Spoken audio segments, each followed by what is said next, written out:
The cat didn't move. His eyes stayed fixed on the clubhouse door Alvarez had slipped through, watching with a patience carved from something far older than instinct. Waiting, silent, unmoving. 17.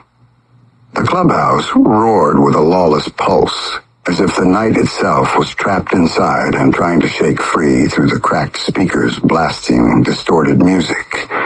The butcher boys drank like the world outside didn't exist, boots thudding against the floorboards that still carried the scars of the last police raid. Bullet holes punched through the drywall like constellations of bad decisions. Lockers dented from bats' wings lined the hall, and the patched window beside the bar rattled each time the bass hit. No one slowed down. No one acknowledged the reminders of how close they'd come to dying. Chaos was part of the furniture. A prospect swept brass casings into an overflowing dustpan, the broom dragging across sticky stains and muddy prints that formed a grim mosaic of previous nights. He shoved broken frames aside with his boot, shards clicking under each step. Sweat dripped down his temple as he worked, glancing once toward the far corner, a shadow so thick it didn't move with the rest of the room. The air around it felt colder somehow. He narrowed his eyes, leaned forward slightly until someone barked at him to stop spacing out, and he jerked back to sweeping. Alvarez stood inside that darkness, the noise washing over him like distant surf. He had ducked into the shadow out of habit, a reflex belonging to a man who used to fear bullets, knives, and burning gasoline. But the truth settled inside him now, a steady, grounded certainty that slipped through his bones with calm resolution. He had already burned. He had already died. What walked now wasn't bound to the world the same way the rest of them were. Why am I hiding? Nothing here can hurt me. He stepped out. The music faltered, stuttering like the speakers felt a glitch in reality. Conversations clipped in half. Bottles paused halfway to lips. The prospect froze completely, broom raised without purpose, as Alvarez emerged from the shadow with the slow, eerie confidence of someone returning from his own execution. "Good to be back," he said, voice low and steady. "Looks like you boys just saw a dead man walk in." A biker stumbled backward into the bar, knocking over a row of glasses that exploded across the counter. "We burned you," he stammered. "Man, we watched you light up like... Alvarez let a small laugh slide out, cold and amused. "You should have watched closer." Gunfire cracked the silence apart. One shot, then three, then the entire room erupted as every man with a weapon pulled the trigger. Rounds hammered at Alvarez in a frantic storm, yet each impact dissolved, melting into nothing before reaching anything vital. Smoke curled off his jacket in thin wisps, drifting away like dust shaken from old stone. He brushed a hand across his chest, smirking. Cute. The shooter hesitated mid-reload. Another biker backed up so fast he tripped over a chair, crashing onto the floor. Panic simmered, ready to break. Alvarez drew the hell shot. Heat rippled across the room as the gun came free, the metal glowing like coal stirred inside a furnace. Shadows bent toward it, as if drawn by instinct. The barrel hummed with restrained violence, a warning the room ignored at its own peril. He lifted it calmly. Boom. The blast ripped through the clubhouse, shattering the overhead lights and filling the room with a rolling, thunderous concussion. The closest biker was consumed in a burst of red light, his body vanishing in an instant, leaving only a drifting wave of dark ash sweeping across the floor. A flicker of pale bone flashed for a heartbeat before dissolving completely. Silence collapsed, and chaos surged in. A biker charged Alvarez with a knife, roaring in fear. Alvarez grabbed him by the vest, yanked him close, and slammed his skull down onto the pool table's edge. The impact crushed the man's head inward with a crunchy, sickening thud. Blood sprayed across the felt in a wide arc, warm drops pattering against the cues lined up on the wall. The biker's jaw dangled crookedly, half broken and swinging, as he sagged to his knees, hands trembling before he toppled over with a wet gasp. A prospect screamed, voice cracking in raw terror. Another biker fired blindly toward Alvarez, the rounds ricocheting off a steel beam and blowing apart a hanging light. Glass showered the room as the fixture crashed to the floor. Someone lunged for the exit but tripped over a fallen chair, slamming into the wall hard enough to rattle the pictures left hanging. Alvarez moved through the chaos with calm precision. A biker attempted to flank him from the left. Alvarez grabbed him by the back of the head, swung him around, and drove him face first into the corner of a support beam. Blood burst outward as the man crumpled, a streak left smeared across the wood. Another charged with a broken bottle. Alvarez kicked him in the chest with enough force to send him flying backward over the pool table, the table's legs screeching against the floor from the impact. Smoke simmered from the hell shot, its glow brightening as if feeding on the rising panic. Alvarez stepped forward through the carnage, the shadows shrinking from him. Danny Boy's head struck the warped metal in a vicious, crunching hit that buckled the counter beneath him. His body went slack, sliding partway off the dented surface as blood pooled under his cheek, dripping in thin rivers through the ragged grooves Alvarez had carved into the steel. The vending machine flickered behind him, light sputtering over his limp frame like it was struggling to recognize he was no longer alive. Alvarez let go of his hair, letting the body slump sideways in a heap of broken glass and twisted metal. Across the room, Charlie had watched all of it happen, first Bruce, then Danny Boy disappearing into that vending machine like a rag doll hurled by a storm. Charlie's breath hitched sharply, chest tightening as he crouched behind an overturned table littered with shards and spilled cards. Sweat ran down his face in frantic streams.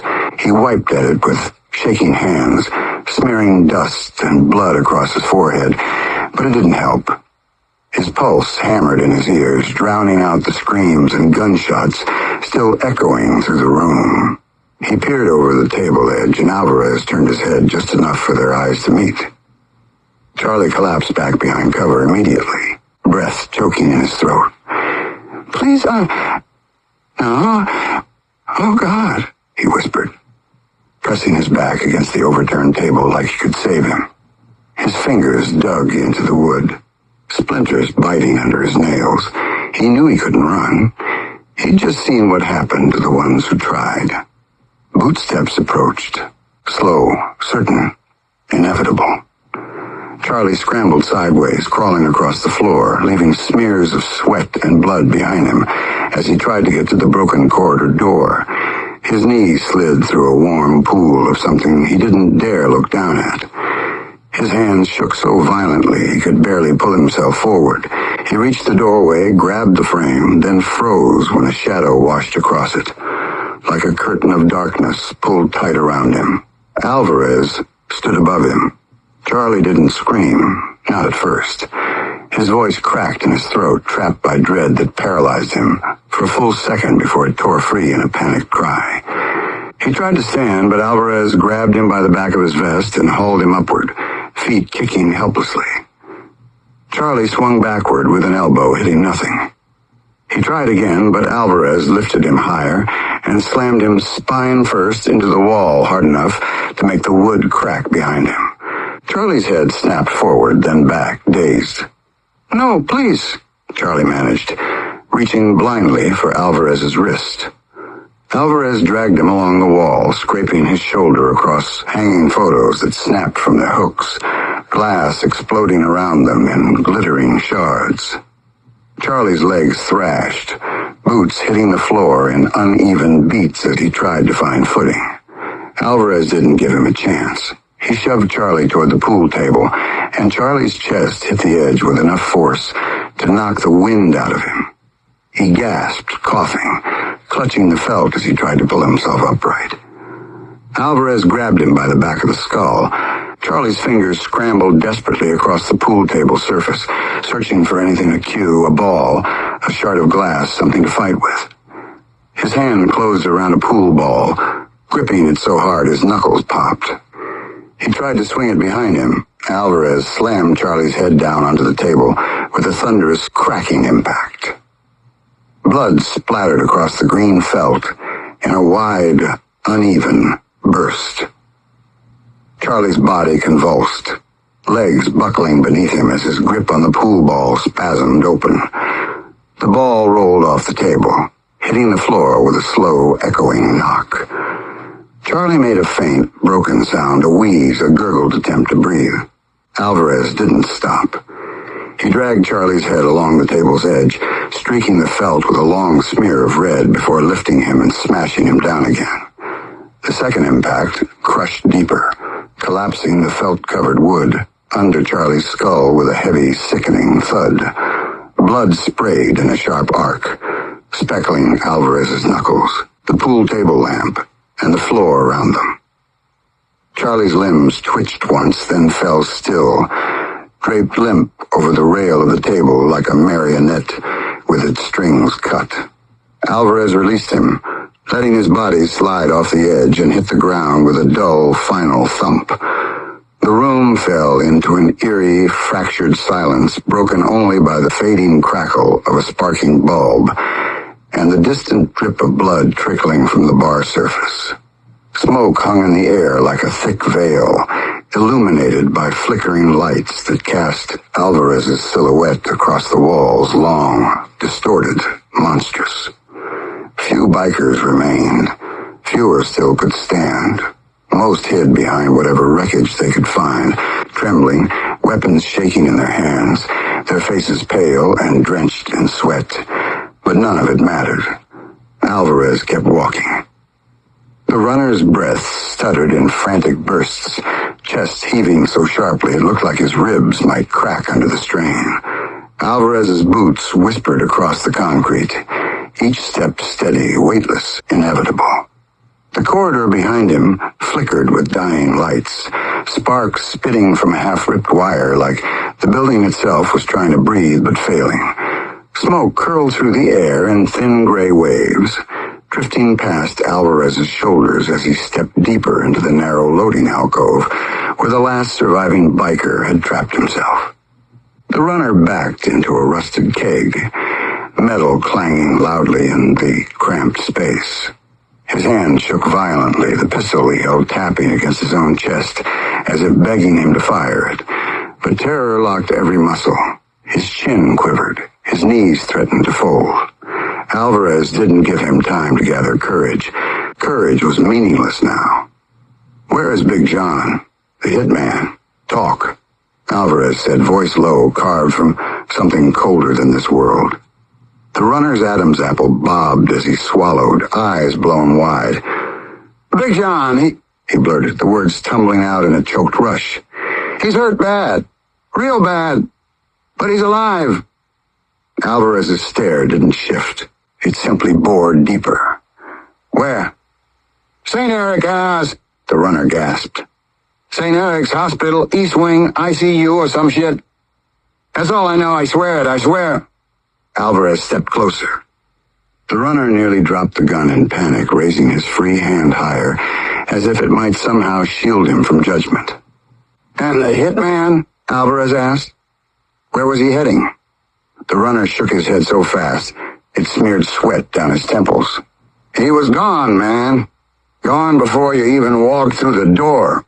I swear, he wasn't here when it all kicked off. We didn't see him, didn't talk to him. He left earlier before you came back. Before all..." His words trailed off as his eyes flicked toward the direction of the main room, toward the carnage coloring his memory. Alvarez's silence stretched long enough to become a second heartbeat. "You're lying." I'm not." The runner collapsed to his knees, the pistol clattering onto the concrete and spinning away. He pressed both palms to the ground, forehead bowing low, shoulders shaking with the weight of raw desperation. "Please," he whispered, voice cracking in surrender. "Please, man. I'm telling the truth. I don't know where he went. I don't know.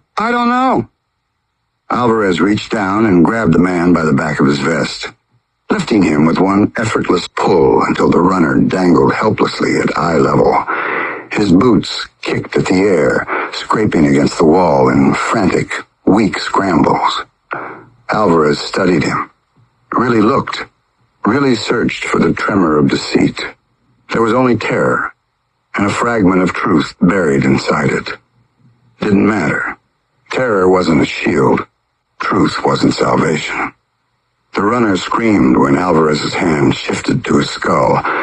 Fingers spread across the back of his head, gripping firmly, almost gently, before Alvarez drove him forward with a violent, decisive force. The man's forehead smashed into the concrete wall with a deep, resonant crack that echoed down the corridor. Blood splattered outward in a sudden bloom. The runner's scream cut short, replaced by a shuddering gasp as his hands flailed in wild, broken movements. Alvarez didn't release him. He slammed the runner's skull again, harder. The body jerked in his grip, legs buckling as bone met concrete, with another low, sickening thud that vibrated the entire wall. A third hit collapsed whatever strength the runner had left. His arms fell limp. His body sagged like a severed marionette. Alvarez let him drop, the corpse hitting the floor with a heavy final sound that carried no echo, just dead weight meeting cold ground. Blood pooled beneath the man in widening circles, mixing with the earlier splatter to form a dark, uneven stain that spread across the cracked cement. Alvarez stepped over him without a pause, without a backward glance. Satan whispered in his ear, approving the fatality. The hallway opened back toward the ruined main room. Smoke had thickened into a low haze, drifting like an exhausted ghost trapped between broken rafters and shattered lights. The scent of burned powder hovered heavy in the air, mixing with the iron tang of blood and the faint chemical sting of cracked neon bulbs leaking their final breath. Bodies lay scattered across the floor in grotesque shapes, some curled, some twisted, some half buried under overturned tables and splintered furniture. The hell shot smoldered at Alvarez's side, its barrel glowing with a fading ember-red heat, as if still hungry, still willing. Sparks crackled from above, briefly illuminating the devastation in jagged flashes that made Alvarez's silhouette ripple across the walls. He walked through the wreckage with calm certainty, boots crunching over broken glass and fallen shell casings that chimed like a metallic rain beneath each step. A half-conscious biker groaned somewhere near the corner, blood pouring from a wound in his side as he dragged himself across the floor, his fingers stretched toward a toppled revolver inches away. Alvarez didn't break stride. The biker reached the weapon, grasped it. Then Alvarez stepped once casually, directly onto the man's wrist. Bone cracked sharply under his heel. The biker released a strangled cry, twisting on the floor, as Alvarez shot him with hellfire. Boom. He continued past ash and blood staining his skin. He pushed through the dented back door, and the outside world swallowed him with a cold gasp of night air. Rain swept sideways across the pavement, the storm having returned with a heavier, colder bite than before. Water hammered down against the asphalt, flowing over gutters and pooling beside the motorcycles lined up in chaotic angles. Some knocked over, some dented, some left untouched like silent witnesses to the carnage inside. The wind carried the faint wail of distant sirens, too far to matter, too late to change anything. Alvarez stood beneath the sagging awning, watching the rain streak through the broken security light that flickered overhead with an epileptic twitch. Thunder rolled low across the sky, deep and hungry, echoing through the abandoned industrial lots beyond the clubhouse yard. His jacket steamed in the cold, each raindrop hissing as it hit the lingering heat clinging to him. Smoke still curled faintly from his sleeves in pale ribbons. He He closed his eyes for a brief moment, letting the cold rain slide across his face, tracing his cheekbones, slipping beneath the collar of his shirt. For a man who had burned in gasoline and hellfire, the cold felt almost like a distant memory returning. He took a step forward. Water splashed beneath his boots, rippling out across the pavement. Then something stirred beyond the far line of motorcycles, a shadow shifting, a silhouette, moving with deliberate quiet. Alvarez felt his presence. Salem stepped into the broken light, rain sliding over the sleek black surface of his frame. The bike waited like some patient beast, carved out of steel and infernal purpose, its engine rumbling low, almost purring, as if aware its rider's blood still simmered with killing heat. The red glow beneath the chassis pulsed once, reflecting sharply against the puddles and painting the rain-streaked asphalt in fractured, shimmering pools. Alvarez approached, boots splashing through water that steamed around him in faint curls.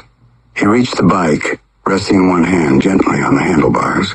Salem's purr deepened in tone, the red underglow brightening as if recognizing him, responding to him. The reflection in the chrome surface warped slightly, Alvarez's face looking back at him with eyes that weren't entirely human anymore. There was a faint, ember-red shimmer deep within them, like the echo of the fire he'd walked through and the realm he'd bargained his soul to. Rain rolled down his face, tracing over the faint scorch mark still carved into the skin near his jaw. He swung his leg over the bike, settling into the seat as the storm swirled around him. The night around him pulsed with a low rhythmic rumble. Salem sat on the back of the bike, claws gripping the seat. Alvarez held the handlebars loosely, eyes narrowing toward the distant horizon, where the city lights flickered like a dying constellation. St. Eric's Hospital waited out there somewhere, towering, sterile, bright. A place built for saving lives. He wasn't coming to save anything. He twisted the throttle once. Salem meowed, the sound vibrating through the rain like the first warning note of an oncoming calamity. Alvarez glanced back only once toward the shattered clubhouse. The smoke, the bodies, the ruin left behind. The massacre was done with them. But he wasn't done with what came next. He leaned forward slightly, low over the bike's frame. The engine roared alive in a violent, sudden surge, red fire reflecting off the rain as the bike lunged forward into the storm. Water erupted from the tires in twin jets, slicing through the darkness as Alvarez tore down the soaked asphalt, with the fury of a judgment coming after men who had run out of time. The rain tried to swallow the roar behind him. The bike spoke. "Good to have you back, muchacho." The headlights cut a blazing path through the downpour, each drop catching the light and shattering into small, exploding mirrors as Alvarez thundered into the night. St. Eric's waited. Big John still breathed, and Alvarez was coming.